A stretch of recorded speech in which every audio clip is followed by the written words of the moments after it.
puterea de a trece peste multe suferințe și în suferința Lui, în boala Lui, a fost aproape de cei loviți în soartă, de cei năcăjiți, de cei bolnavi, așa cum spuneau frații mai înainte, și după ce a experimentat într-un stadiu mai adânc suferința,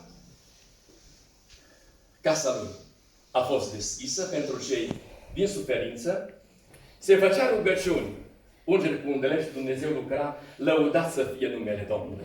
Uitați dumneavoastră, pierdem un lucrător, un slujitor, dar credem din toată inima că Domnul ne va ajuta să fim iarăși împreună și să lăudăm pe acela care ne-a chemat la oastea Lui.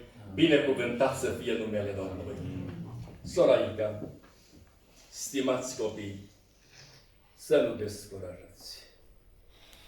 Aceasta a fost voia lui Dumnezeu. Ancorați-vă în promisiunile lui Dumnezeu. S-ar putea întâmpla ca mâine să fie mai greu ca astăzi și în viitor mai greu ca viitorul apropiat. Dar mângâiați-vă cu prezența lui Dumnezeu, cu prezența Domnului Isus, cu prezența Duhului Sfânt și doresc din toată inima Dumnezeu să vă ajute la aceasta. Sora Ica, stimați copii, când veți fi mai încercați, când veți experimenta și suferința și singurătatea mai mult ca oricând, amintiți-vă de ceea ce a promis Dumnezeu când a zis: nici de cum n-am să te las. Cu niciun chip nu te voi părăsi. De aceea, bizuiți-vă pe puterea Lui, pe ceea ce face El și doresc din toată inima Dumnezeu să vă ajute în direcția aceasta. Amin. Înainte de a recurge înspre final, doresc din toată inima să lecturez un psalm, dar parafrazat, să-l citesc la trecut și să luăm ca și cum l-a lecturat fratele Cornel. Și anume, Domnul a fost păstorul meu, n-am dus lipsă de nimic. El m-a păscut în pășuni verzi și m-a dus la ape de odihnă. Mi-a înviorat sufletul și m-a povățuit pe cărări drepte din pricina numelui Său. Chiar dacă am umblat prin valea umbrei morții, nu m-am temut de niciun rău, căci El a fost cu mine. Toiagul și noiaua Lui m-a mângâiat. El mi-a întins masa în fața potrivnicilor mei. Mi-a uns capul cu un de lemn și paharul meu a fost plin de-a dat peste el. Dar fericirea și îndurarea m-au însoțit în toate zilele vieții mele și am locuit în casa Domnului până la sfârșitul zilelor mele. Slăvit să fie numele Domnului. Ne bucurăm că finalul fratelui a fost tot lângă Domnul. Îl binecuvântăm pe Domnul pentru biruința pe care a dat-o. Și chiar dacă mă exprim sub forma aceasta, iubită familie îndoliată, știu, simt în parte durerea voastră, dar dacă aici în Tileac și în biserică și în împrejurim e suferință, e întristare, în cer pentru sufletul fratelui Cornel, e o zi de victorie, de biruință, că el și-a încheiat activitatea, slujirea cu bine și îl binecuvântăm și îl preamărim pe Domnul pentru asta. Dorim ca frații din Arad să mai cânte o cântare pentru slava Domnului, urmând ca voi să recurgem.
pentru mângâierea pe care a acordat-o Domnul familiei îndoliate, pentru felul cum ne-a vorbit Domnul în această seară. De aceea vă invit să ne ridicăm cu toții în picioare și invit pe fratele Nelu Cucuș la microfon în a se ruga și a mulțumi Domnului pentru întreaga lucrare în contul bisericii și doresc din toată inima Domnul să-L binecuvinteze. Amin. Te binecuvântăm și mărim numele Tău, Dumnezeu nostru. Doamne, îți mulțumim, o Doamne, pentru cuvântul Tău din seara aceasta. Doamne, te rog să-L faci mângâiere pentru familia îndoliată. Te rog să binecuvintezi familia aceasta, Doamne. Amin. Doamne, îți mulțumim că l-am avut pe fratele dintre noi, Doamne. Doamne, ajută-ne, Doamne, și vrem să fim mai motivați, Doamne, de a sluji Ție. Ajută, Doamne, familia, Doamne, și întărește, Doamne, de a se uni, o Doamne, să slujească Ție, Doamne, și lasă, Doamne, pacea Ta și bucuria Duhului Sfânt în fiecare inimă. Îți mulțumim, Dumnezeul nostru, că ne porți de grijă. Îți mulțumim că ai dat pe Domnul Iisus Hristos pentru noi. Doamne, vrem ca Domnul să fie în inimile noastre. Tu ai spus că cine are nădejde aceasta nu se înșală, slăvit să fie în numele Tău. Se curățește după cum El este curat. Îți mulțumim că ai dat să moară pentru noi pe Domnul Iisus Hristos.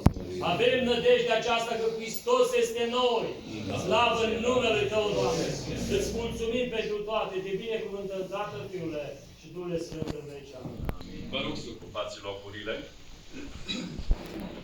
Suntem mulțumitori Domnului